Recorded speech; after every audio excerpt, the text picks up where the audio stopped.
Hey, welcome to Echoes of Impact with Noura. This is your host, Noura Almasri. Welcome to the show.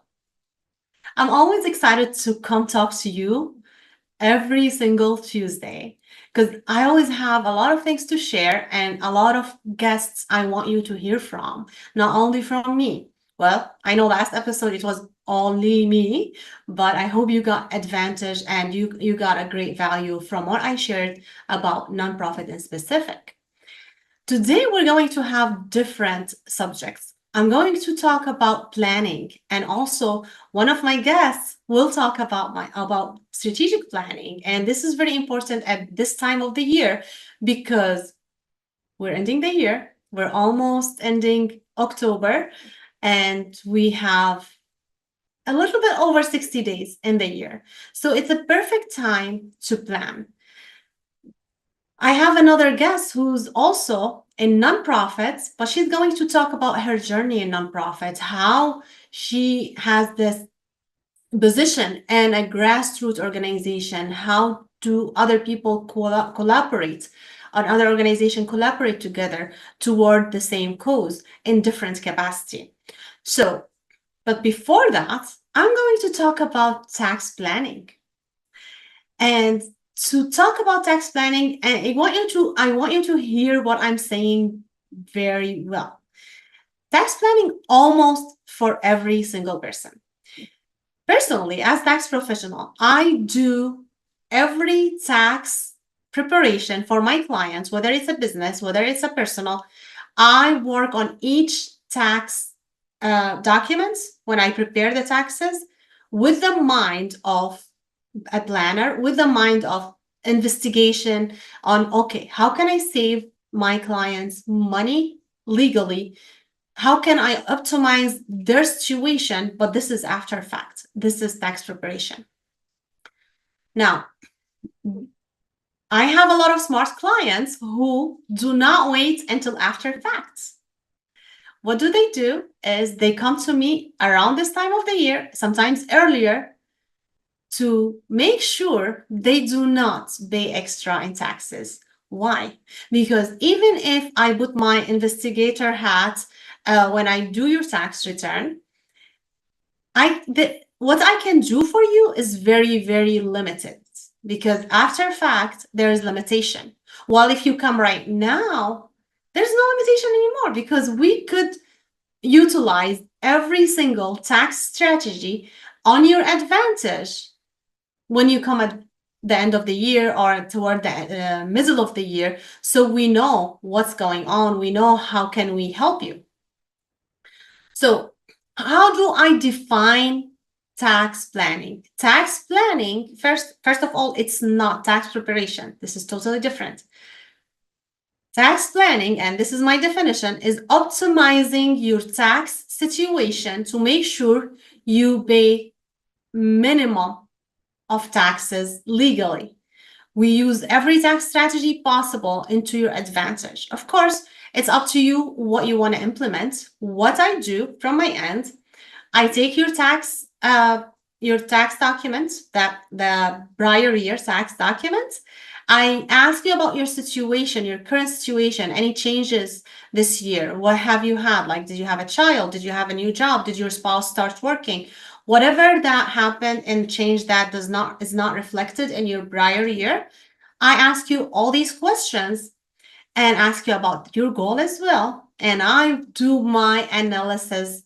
I wear my analysis hat and I do some analysis and see what tax strategies I can use for you so you can optimize your tax situation. If you are a high earner, you might be making over $500,000 a year and paying hundreds of thousands of dollars in taxes, even though if you are not seeing it like and paying it and by April of each year, you might have been paying it all year long because that's the if you are in W-2, for example, you're going to see that deduction. So you're already paying it, whether you are making this payment at the end of the year or in April of each year, or that money is going slowly from your paycheck to the federal government and or to your state if you are in a state that charge taxes for income like most of the states. So this is my job. Like when I do your tax plan, I make sure you are minimizing that amount as much as possible. So you overall, over the year, you are paying the less that could happen in your taxes. And people cannot comprehend this sometimes. They think, oh, okay, I do use every tax strategy. But no, believe me, you are not using every strategy that's available to you unless you are using a tax professional who knows the tax law.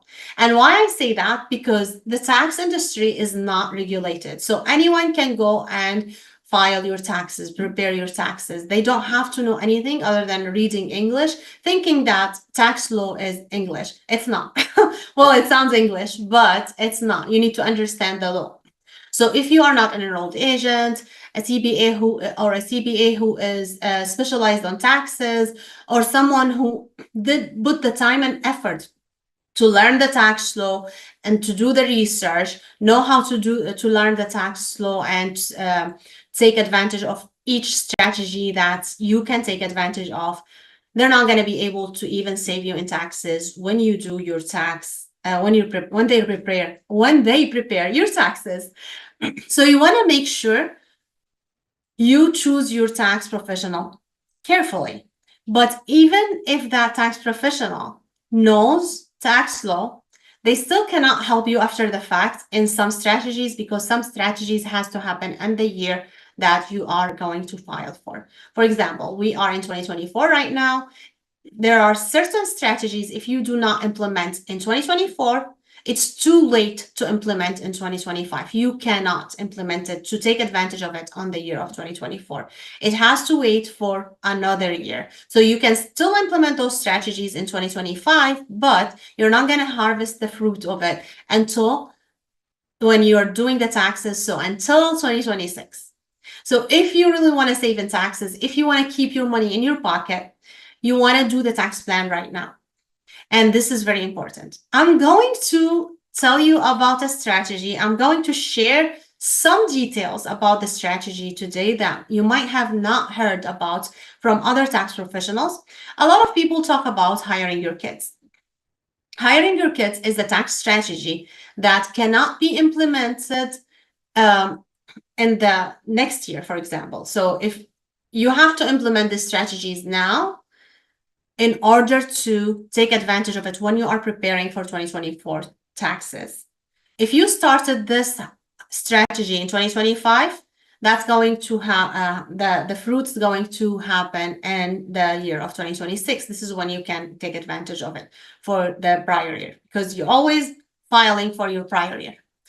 So I'm gonna expand a little bit about hiring your kids. So the idea of it, when you have a business, you can hire your kids.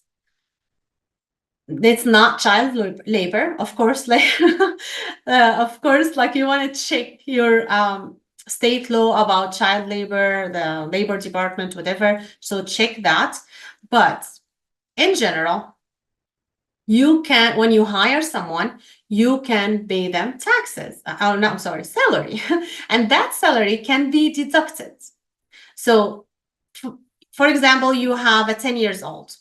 Now, that 10 years old can do some work for you. They can probably organize your office. Maybe they can print, scan. They can even do social media nowadays. It depends on the child. So you want to see, like, it depends on the business also what you can do.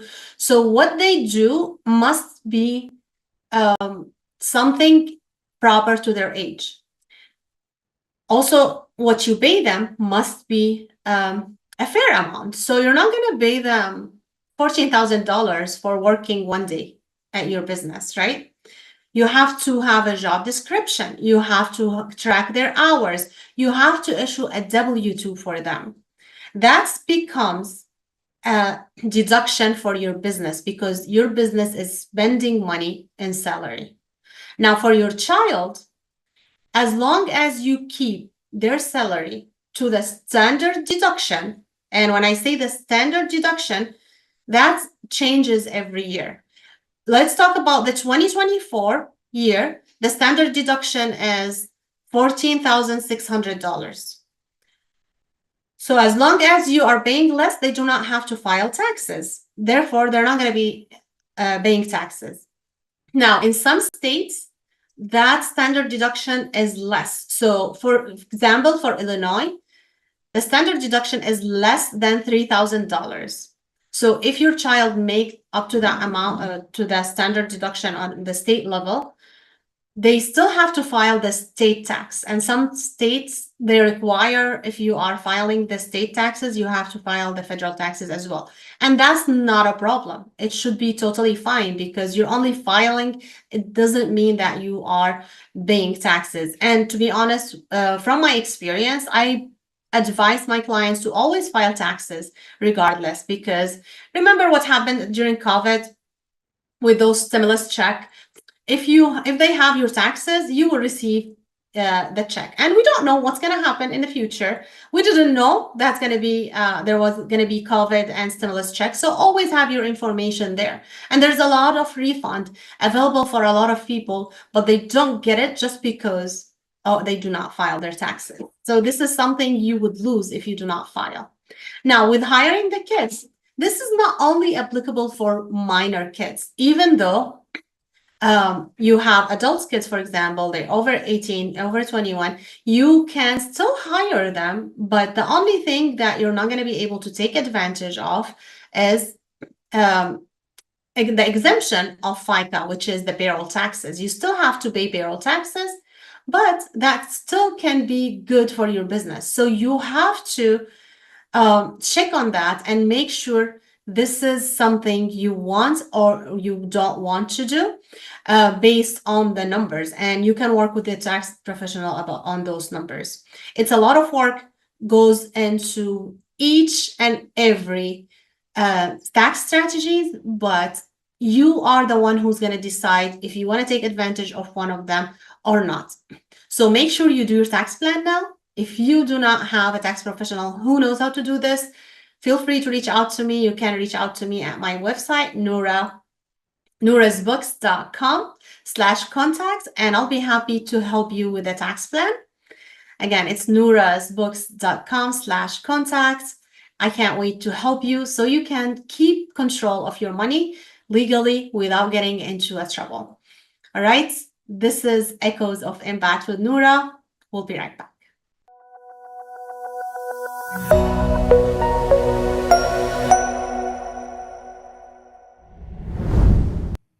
Welcome back. This is your host, Noura Almasri, and this is Echoes of Impact with Noura. Today, I have a very special guest. She's a friend. She's an amazing woman. She has been in nonprofit for a long time now. So welcome, my friend, Suzanne Meriden. Suzanne, welcome to the show. Finally, you're here. I know, finally we did it. Thank you so much, Noura. And I have to tell you, it's such a pleasure to be here. I was telling you the other day on the phone, and I'll say it now. I've been watching you over the past, 12, 13 years now. We were partners on so many projects, and then you just went into your own path, and it's just amazing to watch you grow, and you've become such a great example to follow. So thank you for all that you do.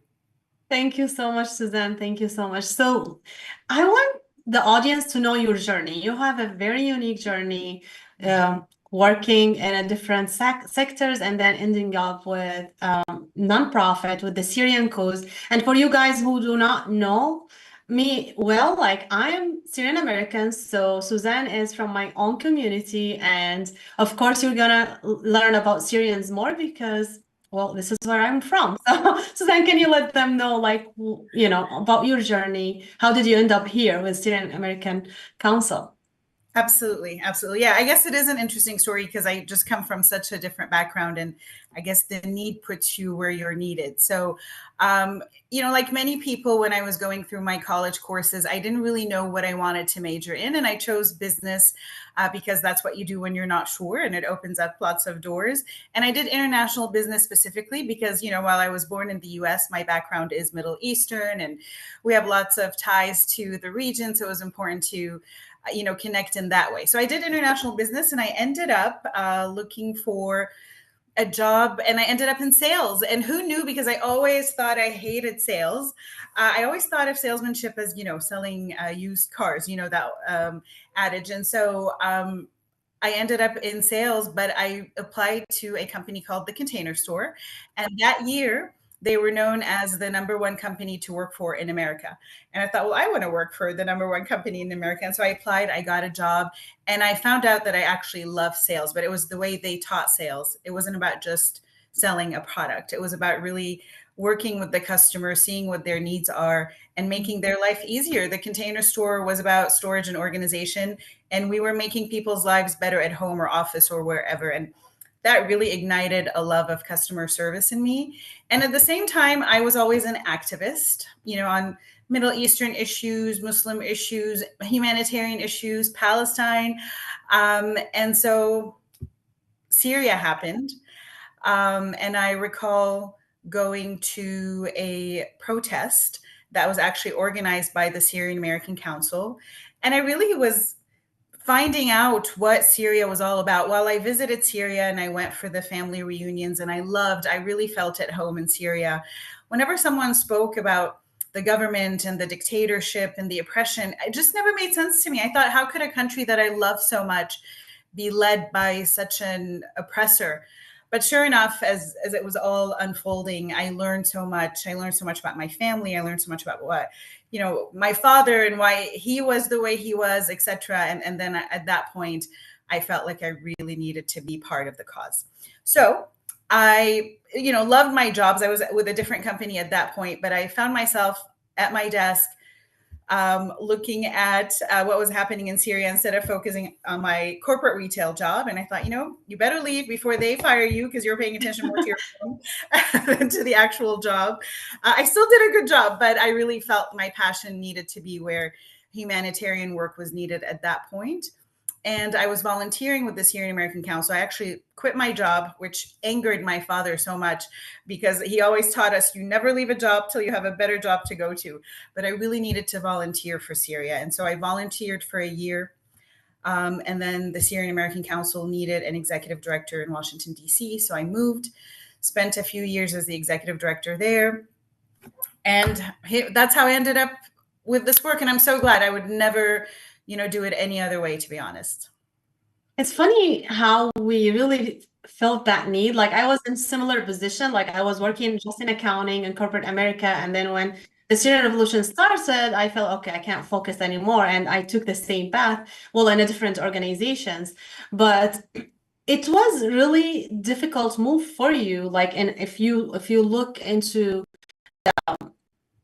your career path, like from sale, like to grassroots organization, to deal with the Syrian community, who we are very new to the democracy. Yeah, we are here in America, we have the democracy, but we still see things in a different perspective, given our, like we were raised in Syria. I'm talking about myself here, like I was born and raised in Syria, and all our parents who came like lately, like we have totally different things. So how did you, you are so good with it. Like, how did you actually, how were you able to fill in that gap, to understand things, and still you make it so easy for every Syrian American to like understand what you're doing and Syrian American Council, understand why we need this, and like it's really a difficult position you are in right now.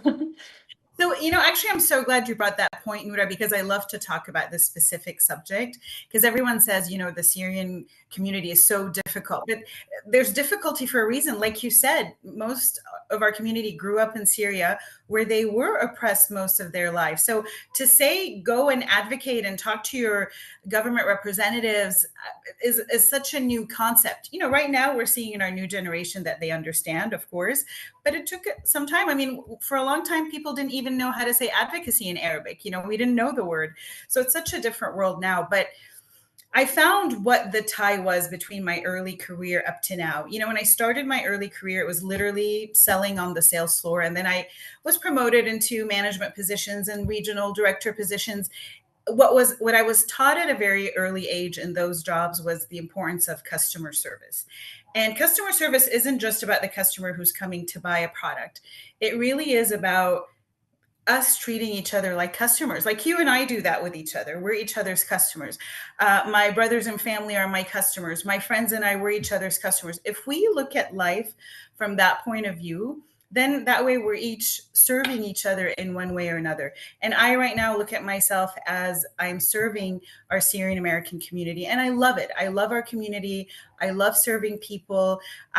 There's something really cool about making people feel good about what they do. So bringing people together and organizing them and mobilizing them is just such a passion of mine. I learned it when I was in my early career. I learned it now from my mentors in the Syrian American community. And it's something I really want to grow in and do even better, but I love doing it. And you're already doing a great job with that. Like, you're now bringing even more organization together under another umbrella. Do you want to tap into that a little bit? Absolutely, absolutely. So I'm always proud to talk about how the Syrian American Council is a founding member of the American Coalition for Syria.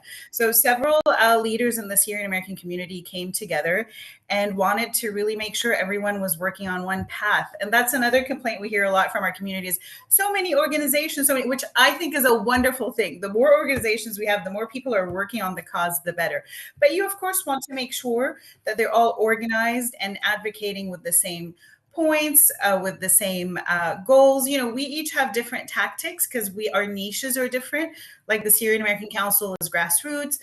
Some organizations focus on, other specific factors, maybe just lobbying, maybe PACs that are just focusing on, campaigns. But to bring them all together to go through one path just makes us such a stronger community. And building coalitions is a must in today's world, because as you see every day, it's a little more difficult. So you need a village behind you. You need people with you to move forward. And so that's what we did. And so we're very proud of the American Coalition for Syria. It's now almost, it's 2 years old now, I think. And so it's just so great to see the community come together and still working on that and hopefully growing.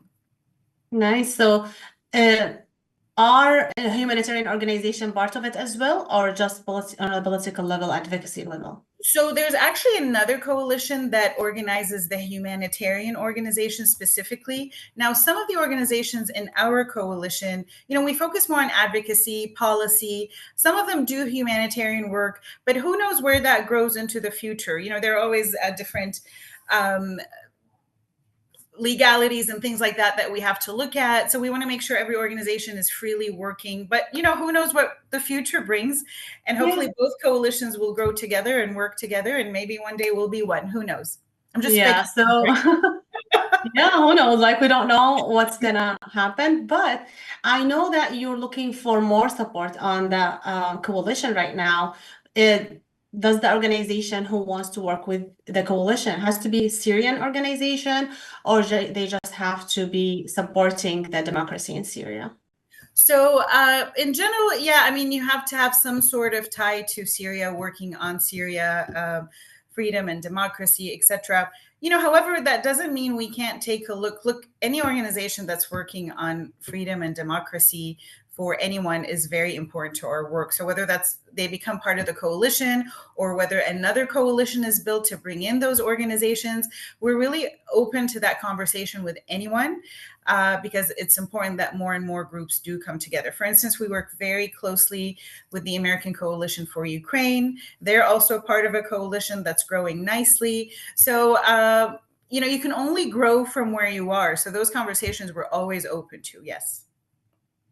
Awesome. Thank you so much, Suzanne. I'm sure you've learned a lot, tons of information, tons of things that you have to go through and gain knowledge of. And, we're always selling, like you said, like no matter what if we realize it or not, we are selling ourselves, selling to our client, for advocacy, like in the political campaigns and so on.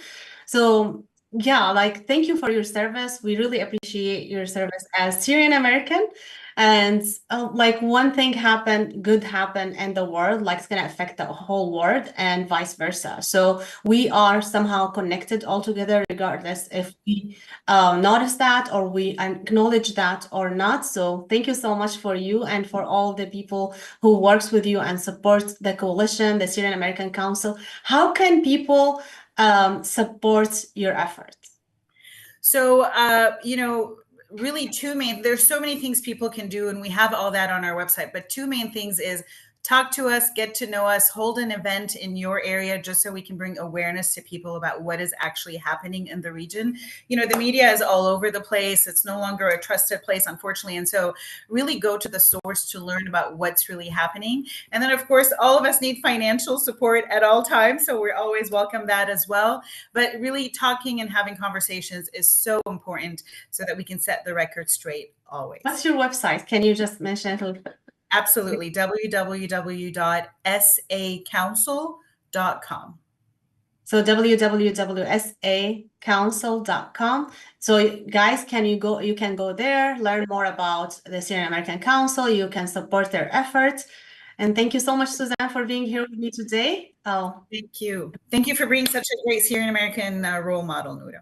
Thank you so much. Thank you. This is Echoes of Impact with Noura. We'll be right back.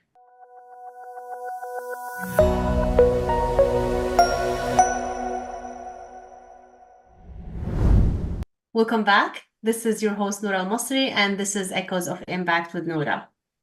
Now we have a very professional guest, an amazing business owner.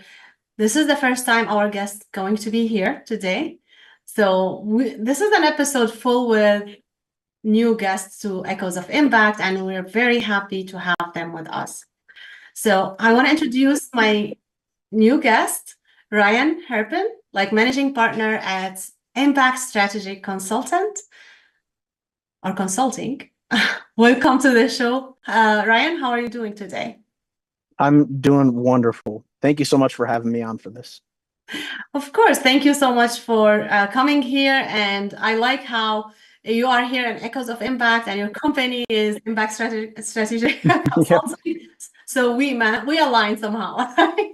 Definitely. So tell the audience a little bit about your journey and how you ended up here in your career right now.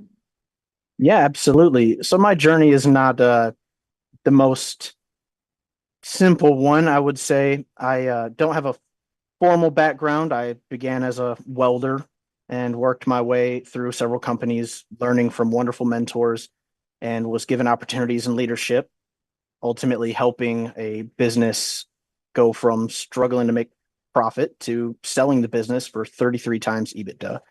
So in that process, I learned quite a bit about running a successful business and growing an entity to a whole new scale. And that led me to developing a consulting firm where I now make my life about helping other businesses grow and thrive.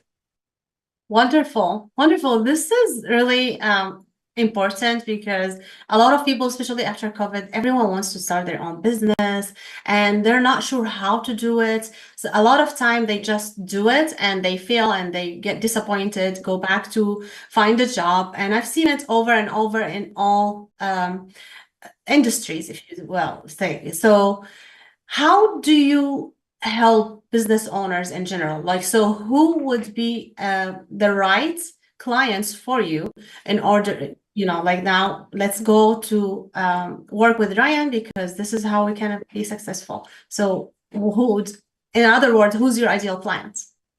Yeah, so ultimately we focus on maximizing revenue, profitability, and helping business owners create that work-life balance.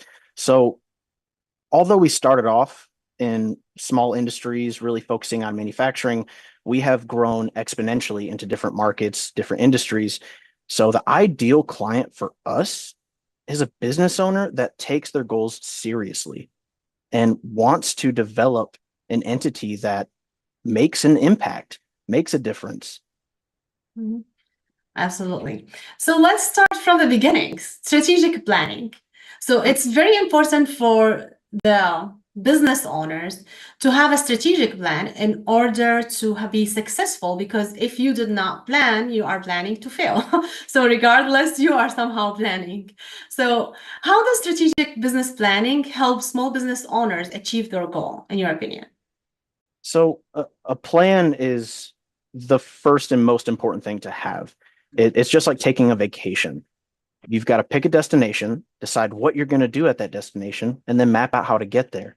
If you don't have a plan, you can't expect to get anywhere in particular. It's like shooting in the dark. So it's having a plan that is concise and clear can change everything for a business. You can get a whole team focused on traveling the same direction. Where when you have multiple people looking at the same thing, you're going to get results much, much faster. Mhm. Yes, definitely. So what should be there in the plan? And if you were to say, because a lot of people like they're not sure, like what should we plan? Should we plan how much are we spending? Should we plan where are we gonna be located? Are we doing virtual or in person? So what are those components that makes the strategic plan a successful plan? So really plan everything that you can, even if things go awry or you're not able to follow that plan to the T, it's still valuable to plan everything out. Your finances, your expenditures, what you're going to provide, whether it be a product or service, how you're going to provide it, your brand presence is really important. Everything that you intend to do within your business needs to be planned out. At least have a clear vision and target. And from there, although things may change, you're still pointing in the same direction, striving for the same goals. Mm. So, like, I see the strategic plan as a live document. So you should always be updating that. So, Mhm. what would you say in that term? Like, people sometimes they get annoyed. I just want to juice things. I don't want to go back and look at documents. I don't want to look at my finances. So, what would you say to that? So, although it's cumbersome to go back and forth looking at documents and what you have written down as a plan or a strategy, the most important thing is to have that goal visualized and understood. So even if you're not going back and forth looking at the fine details, you still know what you're striving for. And ultimately, anyone can confirm this really. When you set a goal and you put the work in towards achieving it, the goal is going to change over time. It's not going to be exactly as it was years ago when you first thought of it. You're going to grow, you're going to change, and so will your goals. Yeah, absolutely. And I cannot, I can attest to this. When you're growing fast, especially like Mm-hmm. any SOBs you've done before, anything that you've been working with, any goal that's gonna change dramatically. So you're going to see, oh, I did that all go to waste. But I feel like, and this is just my opinion, and you can tell me what's yours. Like I feel like if this the reason of this growth is actually because you planned, so you are now growing more than you expected just because you have a plan. So you have to consistently plan and adjust your strategic plan. So Yeah, what would you have you seen this in real life, like any happened with yourself, with your clients? yes, absolutely. So I would say one of the most consistent things in business is the results of a business that has a plan and the results of a business that doesn't have a plan. Businesses that have a plan do better consistently across every market there is. It's just like with anything in life. But ultimately, in my life, setting a plan, a 5 year, a 10 year, a 15-year plan has been paramount to my success and my growth as an entrepreneur, as a father, as a husband. It applies to everything. Mm, So having that laid out and being able to keep it in the forefront of your mind gives you all the motivation you need and the ability to measure your progress. If you have a plan and you don't feel like you're really getting there, if you know what your plan is, you can measure that and make adjustments according. mhm. Absolutely. So what would you say the key components of a successful plan? Like how many components technically? Yeah, so the key aspects of a good plan is be specific, set a timeline, and put in some kind of metric to measure your progress and growth. If you're specific, you know what you're looking for, you know what you're trying to do. If you set in a timeline, you give yourself a sense of urgency and importance. And then being able to measure gives you the power to make adjustments and correct things that might be slowing you down or help speed you up.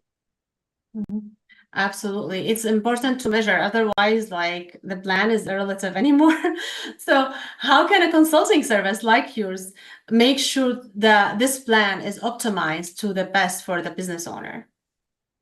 Yeah, so outside of just having the experience of working with so many different plans in different industries, a good consultant should almost act as a business partner or an accountability partner, as a good way to put it, helping you develop that plan to see it clearly and to set milestones and measurements, but somebody that's also able to hold you accountable to those goals and to those milestones, being able to be honest and tell you the truth when you're falling short from what it is you want to accomplish. Consulting firm can be extremely valuable to have on your team and at your disposal, but just like with anything, if you're not participating in that effort, you won't really get anything out of it. Do you use any type of tools to facilitate this interaction with the business owners to make sure they are on the plan, or do you use just in meeting, like you said, like accountability meetings? So how do you do it technically? So the most effective way I found for especially small businesses is doing quarterly meetings, monthly meetings, things that require us to put the results, the measurements, and the current progress of the business right in front of us. So there are tools and software and platforms you can use to help keep everything organized, scheduled, and conceptualized. But ultimately, the highest results I have gotten are from being personable, sitting right in front of you with your P&L, your balance sheet, your goals, your objectives, and going over it firsthand to make sure we are staying on track. Absolutely. That's amazing. Thank you so much, Ryan, for your contribution and for helping other business owners to create an impact and be successful in their own businesses. So how can people work with you? Yeah, so I have a website, impactstrategiesc.com. That's an easy way to reach out to me. I'm available pretty much 24/7 via phone, email, anything really. But the website is a really good way to kind of get started there. You can request for a consultation and message me directly even, and we can always look over what your goals are first and foremost. And then I can help you decide if working with a consultant is even the right move for you. Absolutely. This honesty is very important because how many times like people think this is what I need to do, but we as a professional, you will be able to tell if this is the client that you can help or not. And this honesty is really important. Thank you so much, Ryan, for your time today. I really appreciate all your input, and people you want to contact Ryan, go to his website and make sure you work with him. This is a perfect time because we are about to end the year. And if you want to have a strong 2025, you want to make sure you have the strategic plan. And if you already have one, you want to make sure it's optimized and you are on track for your goals. Thank you so much, Ryan. Thank you guys for your time with us here. This is Echoes of Impact with Noura. We'll be right back.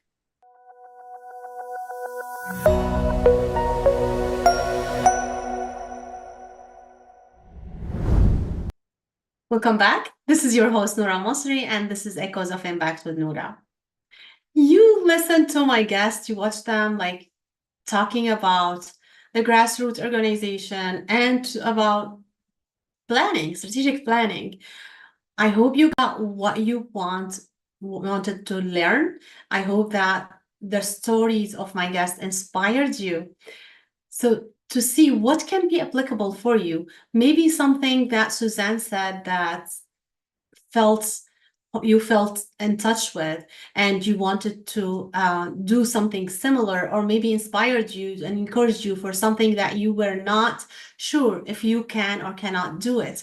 Maybe you heard what Ryan was talking about, strategic planning, and now you are inspired to work on a plan, or maybe hire his company, hire him to work with you and to help you have a winning year. So take what you want from each and every guest here in the show, and what I shared with you about tax planning. I hope that you look into that. I do have a lot of content about this also on my YouTube. I talk a lot of tax planning. You can go to Tax and Accounting Tips with Noura. It's a new YouTube I just started like a couple of months back, just to separate the nonprofit content from the business and tax content, just so you get what you want without having other feeds in my YouTube bother you if this is not what you're looking for, right? So now I want to talk about nonprofits and what you need to do. You need to plan for next year. Like, this is the theme of this episode, planning, because this is the perfect time to plan. This is the perfect time to check your plan. So if you are a nonprofit, you are a business, and you have to treat your nonprofit as a business in order to be successful. And for that, you need to end your year strong and have a plan for the following year. So what have you been doing in your current year? Have you had a good campaigns? Because, well, campaigns are very important for nonprofit. This is how you raise money. A lot of people think, oh, I have a gala, I have a fundraising dinner, I have a 5K run or whatever. These are great things, but not for fundraising. Most of the time, these are great things to raise awareness, to let people know about your organization. Now, sometimes if you did it correctly, if you plan it and made sure that you have the donations beforehand, before you come into the dinner, before you come into the 5K or whatever, you will have a successful campaign. But I'm talking here, we have a great resource. We have a great resource that in each hand today. So online, you can do an online campaign that can be successful. And what a better way to do that other than Giving Tuesday? Giving Tuesday happens every year. It's the first Tuesday after Thanksgiving. So you have Thanksgiving on a Thursday, and then a Black Friday the next day, and then Cyber Monday on Monday, and then Giving Tuesday is the first Tuesday after Thanksgiving. This year, Giving Tuesday will be on December 3rd. It's usually having in November. This is a year where it is on December, just because, of course, Thanksgiving on at the end of November. So you want to make sure you plan for Giving Tuesday from now. I would say you might be late, but it's never too late to start wherever you are. Start planning for Giving Tuesday. It is very important to raise awareness also about your nonprofit. But you're raising awareness in the web, on the internet. You're using the right hashtags that everyone else is doing. If I'm passionate about women empowerment, I would go search about women empowerment organizations that I want to support during that day. A lot of people are searching for different causes to support, and that maybe my son is looking to support mental health, for example.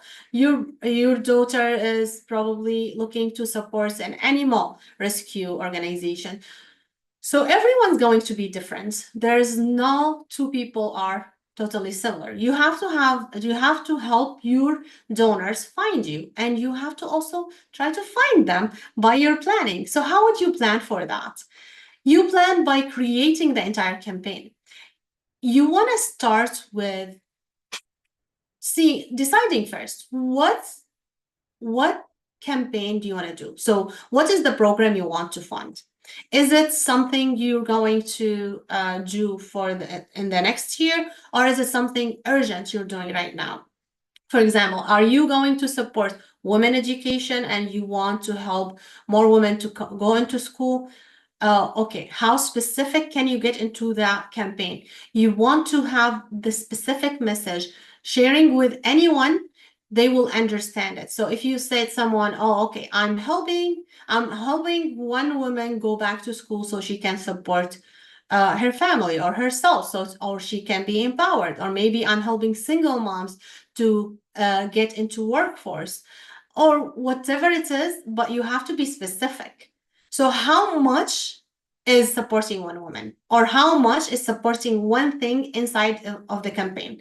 And in that 24 hours, what are you looking to support? How much do you need in order to achieve a certain result? You have to be very specific, and you have to break down the payments, or not the payments, like the campaign levels. For example, you can give, if supporting someone with $500 level, and then $200, and then $10, and then a level where you make them select the amount. It varies, but it doesn't, you're not going to get those amounts randomly. It has to has a reason. Why is that? So 500, is it supporting her going to a certain class, or what? Or supporting to be a teacher who's going to support those class of women? What is it exactly? So you have to be specific on each level of donation, how this can help you, and you have to share all day long how that's going to help you. Why are you passionate about this? What's the problem, and how are you going to solve it? Share some history, share some pictures. Be specific and direct. Ask directly of what you want. We a lot of us are afraid to ask about money, because money is like a taboo topic, but money is really important. And it's not the money itself, it's the value that money provides to you and to every one of us. That's what we are technically asking for. So you need to be willing to ask for that, because this is how you can change life. This is the method we decided as a human being we were going to use to exchange value. This is what money is. So you want to ask for money. A lot of people say ask for in-kind donation. I am not a fan of this idea. I don't like it. It costs you more to get those in-kinds and to distribute them, and you still need money to distribute and do things. I don't prefer those. I don't like them. Some people say services can be donated. Let me tell you the truth. As a tax professional, I'll tell you, you cannot donate services. It's just not acceptable. The IRS wants you to go work and pay, not go do work for free. So you cannot donate services. You cannot deduct services that you donate. So I want you to think very well on how you are going to transfer the information, or how can you package that Giving Tuesday campaign. And if you are confused, you're not sure how to do it, where to do it, what to use exactly, I don't want you to worry, because I've prepared a profitable Giving Tuesday challenge. So I can help you for 5 days. You'll be with me live, and I'll teach you how to set that campaign, how to ask for money from A to Z. So you won't suffer anymore hitting your head on the wall. You're not sure how to win a Giving Tuesday campaign. So if you go to Profitable Giving Tuesday campaign, oh no, I'm sorry, it's not campaign. It's profitablegivingtuesdaychallenge.com. Profitablegivingtuesdaychallenge.com. If you go to that website, you will see all the information, and you will just hit join now, and there are 2 levels to join the Profitable Giving Tuesday challenge. You can be a VIP, which I'm sure all of you are a VIP, and you can have a general admission. So either one, there's I stated there the difference between each of them, and you can reach out to me if you have any question. But I want you to go there. I want you to tell other nonprofit leaders about it, because this is an opportunity for you to learn everything you need to do for a successful campaign. even if you have not run one yet. And if you learn the strategies that I'm going to teach you, it's going to help you run any other campaign, whether it's online, in person, any time of the year, you're going to be able to run more campaigns. So don't delay, go ahead and join me. I can't wait. It's going to be on October 28th, so we're running out of time. So join now, October 28th until November 1st, every single day. All right? I can't wait to see you there. And thank you so much for being here with me at Echoes of Impact. I love being here with you guys, and I love my guests. I want to help you, and my guests want to help you as well. So stay with me. Go ahead and watch this episode and previous episode again. You're going to get a lot of value based on your goal in life. And I can't wait to hear from you. I'm available. You can reach out to me at hello@echoesofimpact.net. hello@echoesofimpact.net. Until next time, keep making an impact.